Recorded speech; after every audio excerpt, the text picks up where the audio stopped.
ఓవరాల్గా చూస్తే మంత్రుల శాఖల్లో కూడా భారీ మార్పులు కనబడే అవకాశాలు ఉన్నట్టుగా తెలుస్తోంది. ఎన్నికల ముందు ఇచ్చిన హామీ మేరకు తనను కేబినెట్లోకి తీసుకోవాలంటూ కోమటిరెడ్డి రాజగోపాల్ రెడ్డి చాలాసార్లు చాలా వేదికలపై కూడా మాట్లాడిన సందర్భం తెలుసు. స్వరాన్ని బాగా పెంచారు. ఇక డిప్యూటీ స్పీకర్గా మహబూబాబాద్ ఎమ్మెల్యే రామచంద్ర నాయక్ను ఆల్రెడీ అధిష్టానం ఎంపిక చేసినా కూడా ఇంతవరకు ఆ పోస్టుకి ఎన్నిక అనేది నిర్వహించలేదు.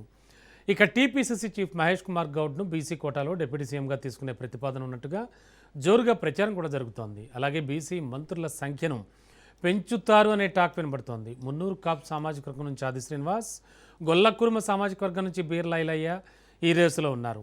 ఒక్క ఛాన్స్ ప్లీజ్ అంటూ అధిష్టానానికి వీళ్ళంతా కూడా విజ్ఞప్తులు చేస్తున్నారు. మొత్తానికి ఎవరు అవుట్ ఎవరు ఇన్ ఇదైతే మాత్రం జోరుగా పొలిటికల్ సర్కిల్స్లో వినబడుతోంది.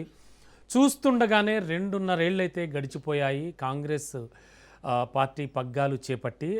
మొత్తానికి అధిష్టానం ఎవరు నిర్ణయిస్తుంది? అసలు మంత్రివర్గ మార్పు ఏమైనా ఉందా?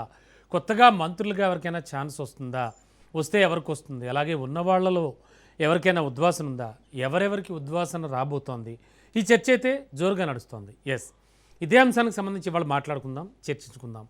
మనతో పాటు మాట్లాడడానికి వారి వారి వెర్షన్స్ వినిపించడానికి కాంగ్రెస్ నుంచి గౌరీ సతీష్ గారు సీనియర్ నేత మనతో పాటు స్టూడియోలో ఉన్నారు. అండ్ దత్తాత్రేయ గారు బీఆర్ఎస్ నేత, కృష్ణారెడ్డి గారు బీజేపీ నాయకులు మనకి జూమ్లో అందుబాటులో ఉన్నారు. వారితో మాట్లాడదాం. ముందుగా దత్తాత్రేయ గారు, ముగ్గురికి కూడా గుడ్ ఈవినింగ్ అండి ఫస్ట్. అండ్ దత్తాత్రేయ గారు వినబడుతుందా? వినబడుతుంది రమణ గారు. Sir, good evening. ఎలా ఉన్నారు? ఏంటి మొత్తానికి 2.5 ఏళ్ళు కళ్ళు మూసి తెరిచే లోపులో అయిపోయినట్టుగా అనిపిస్తోంది.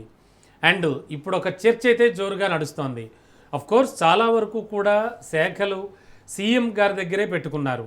సో మొత్తానికి అధిష్టానం నుంచి ఒక ఆర్డర్ రావడం అయితే కొంతమందిని సెలెక్ట్ చేసి పక్కన పెట్టడం ఇలాంటివి కూడా జరిగాయని మాటలు వినబడుతూ ఉన్నాయి.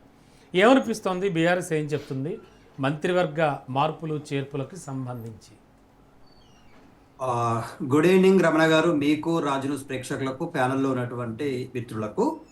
తెలంగాణ రాష్ట్రంలో మంత్రివర్గ విస్తరణ అనేటువంటిది చాలా రోజుల నుంచి జరుగుతున్నటువంటి చర్చ. ముఖ్యంగా కొంతమంది మంత్రుల మధ్య సయోధ్య లేకపోవడం, కొంతమంది మంత్రుల యొక్క శాఖల్లో జరిగినటువంటి అవినీతి ఆరోపణలు కావచ్చు, కొంతమంది మంత్రులు ముఖ్యంగా మంత్రుల యొక్క కూతుర్లు సహితం తెలంగాణ రాష్ట్ర ముఖ్యమంత్రి పైన అభియోగాలు మోపిన సందర్భాలు మనం చూసినాం. గన్ కల్చర్, ఒక మంత్రి గారి ఓఎస్డి అని చెప్పుకున్నటువంటి వ్యక్తే తన సిమెంట్ ఫ్యాక్టరీ యజమానుల తలపైన గన్ను పెట్టి మా వాటా మాకిస్తారా సస్తారా అనేటువంటి పరిస్థితికి వచ్చినటువంటి సందర్భాలు చూసినాం.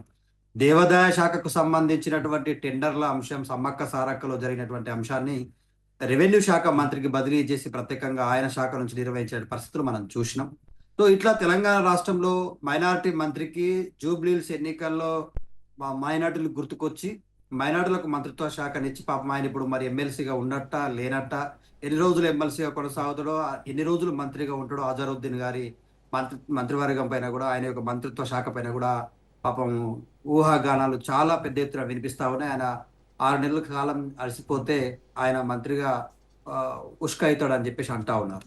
అట్లాగే ఒక మంత్రి తెలంగాణ రాష్ట్రంలో పాపం తను ఎప్పుడు మాట్లాడినా కూడా ఆయన మాటలకు విశ్వసనీయత లేదు. అన్నా తమ్ముళ్ళ మధ్య నల్గొండ జిల్లాకు సంబంధించిన కోమటిరెడ్డి వెంకటరెడ్డి, కోమటిరెడ్డి రాజగోపాల్ రెడ్డి మధ్య ఒక ప్రధానమైనటువంటి చర్చ జరుగుతుంది. నేనంటే నేను అన్నట్టుగా జరుగుతూ ఉంది. మరి ఎవరిని తీసి ఎవరిని పెడతారో తెలియదు. అయితే తెలంగాణ రాష్ట్రంలో రేవంత్ రెడ్డి గారు ముఖ్యమంత్రి అయిన తర్వాత అన్ని శాఖలకు నేనే మంత్రి అన్నట్టుగా తను వ్యవహరిస్తా ఉన్నాడు. ఏ మంత్రికి కూడా ఫ్రీడమ్ లేకుండా ఉన్నదనేటువంటి అర్థమైంది. ఎందుకంటా ఉన్నామంటే ఈ తెలంగాణ రాష్ట్రంలో హోంమంత్రి తనే ఉన్నాడు, పట్టణాభివృద్ధి శాఖ మంత్రి తనే ఉన్నాడు, విద్యాశాఖ మంత్రి తనే ఉన్నాడు, ముఖ్యమంత్రిగా తనే కొనసాగుతున్నాడు. ఈ 4 శాఖలకు నేనే మంత్రిని కాబట్టి 4 ప్రధానమైనటువంటి శాఖలు, మళ్ళీ ఈ ప్రధానమైన శాఖలలో జరుగుతున్నటువంటి విషయాలపైన ఇప్పటి వరకు సమీక్షలు లేవు. గురుకులాలో చదువుతున్న విద్యార్థులు వందలాది మంది చనిపోతే సమీక్షలు లేవు. హోంమంత్రిగా తెలంగాణ రాష్ట్రంలో జరుగుతున్నటువంటి కిడ్నాపులు కానీ, ఆడపిల్లలపైన దాడులు కానీ, తర్వాత డ్రగ్ మాఫియా కానీ, వీటిపైన కూడా సమీక్షలు లేవు. ఇప్పటి వరకు ఆయన ముఖ్యమంత్రి అయిన తర్వాత 26% క్రైమ్ రేటు పెరిగింది అనేటువంటిది నేను మీరు మాట్లాడుకుంది కాదు, నేషనల్ క్రైమ్ బ్యూరో రికార్డ్స్ స్పష్టం చేసి. సో ఇట్లా ఈ అంశాలని పక్కన పెడితే ఫస్ట్ ప్రజలకు ఇచ్చిన 6 గ్యారెంటీలు పక్కకు పోయినాయి. ఇక సామాజిక సమీకరణల పేరు మీద మేము బీసీలని 42% రిజర్వేషన్లు ఇచ్చి వాళ్ళకు విద్యా ఉద్యోగాల్లో రిజర్వేషన్లు ఇస్తాం, రాజకీయ రిజర్వేషన్లు ఇస్తామని అది పక్కకు పెట్టారు. పోనీ ఎంబీసీలకు మేము ప్రత్యేకమైన మంత్రిత్వ శాఖ ఇస్తామన్నారు. ఎంబీసీ మంత్రిత్వ శాఖ ఊసు లేదు, ఒలుకు లేదు, పలుకు లేదు. సో ఇవన్నిటిని ఎక్కడికక్కడ అన్ని పెండింగ్ లో పెట్టేసి ఇప్పుడు మళ్ళా కొత్త రాగం ఎత్తుకున్నారు. ఆ కొత్త రాగం ఏంటంటే ఇగో ఇవాళ ఆదిలాబాద్ జిల్లాలో పాపం ప్రేమ్ సాగర్ రావు అసలు కాంగ్రెస్ నాయకుడు చాలా కష్టపడితే ఆయన జిల్లా మొత్తం తిరిగి అక్కడ అంతో ఇంతో కాంగ్రెస్ పార్టీని బలపరిచిండు, గెలిపించిండు. కానీ ఒక ప్రత్యేకమైనటువంటి సందర్భంలో వివేక్ గారు రావడం వల్ల ఆయనకు రావాల్సిన మంత్రి పదవి వివేక్ గారికి పోయింది. వాళ్ళ కొడుకు ఎంపీ పదవి వచ్చింది, వాళ్ళ బ్రదర్కి ఇంకొక బ్రదర్కి ఎమ్మెల్యే పదవి వచ్చింది. నేడు వాళ్ళ భార్య కూడా ఎమ్మెల్సీ రేస్లో ఉంది అనేటువంటి టాక్ వినిపిస్తాం. సో ఒక న్యూస్ ఛానల్ యజమానికి సంబంధించినటువంటి కుటుంబానికి ఇన్ని పదవులు ఇస్తే మరి మా పరిస్థితి ఇది, మేము పార్టీని నమ్ముకొని పార్టీని కాపాడుకున్నాం కదని ప్రేమ్ సాగర్ రావు గారు అక్కడ ఆదిలాబాద్ జిల్లాకు ఉత్తర తెలంగాణ మొత్తానికి మంత్రివర్గ విస్తీర్ణలో అసలు సవితి తల్లి ప్రేమను చూపిస్తున్నారు అనేటువంటి టాక్ వాస్తవం. అది ఉమ్మడి ఆదిలాబాద్ జిల్లాకు మంత్రిగా కొనసాగేటువంటి పరిస్థితుల్లో ప్రేమ్ సాగర్ రావు లాంటి వ్యక్తికి అన్యాయం జరిగింది అనేది వాళ్ళ వర్షం. అయితే ఇప్పుడు ప్రస్తుతమైనటువంటి పరిస్థితుల్లో ఏముందంటే సామాజిక సంస్కరణ సంగతి పక్కన పెడితే ముఖ్యంగా గిరిజనుల్లో ఎస్పెషల్లీ లంబాడా వర్సెస్ ఆదివాసీ అయినటువంటి వాళ్ళ వర్గాల మధ్య పోరు జరుగుతూ ఉంటే మా గిరిజనులకు మంత్రి పదవి ఏది అని చెప్పి అడుగుతా ఉన్నారు. ముఖ్యంగా ఈ తెలంగాణ రాష్ట్రంలో భూములు గుంజుకుంటా ఉన్నారు. అందులో అసైడ్ భూములు ఎక్కువగా గిరిజనులు గుంజుకుంటా ఉన్నారు. మంత్రి పదవులు మాకు అన్యాయమే జరిగింది, మా భూముల్లో మాకు అన్యాయమే జరుగుతూ ఉంది. ఈ తెలంగాణ రాష్ట్రంలో కాంగ్రెస్ పార్టీ అధికారంలోకి వచ్చిన తర్వాత ఈ వర్గాలకు చేసింది ఏం లేదు తప్ప ఉల్టా వాళ్ళ భూములు లాక్కుంటారు ఓకే అనేటువంటి ఓకే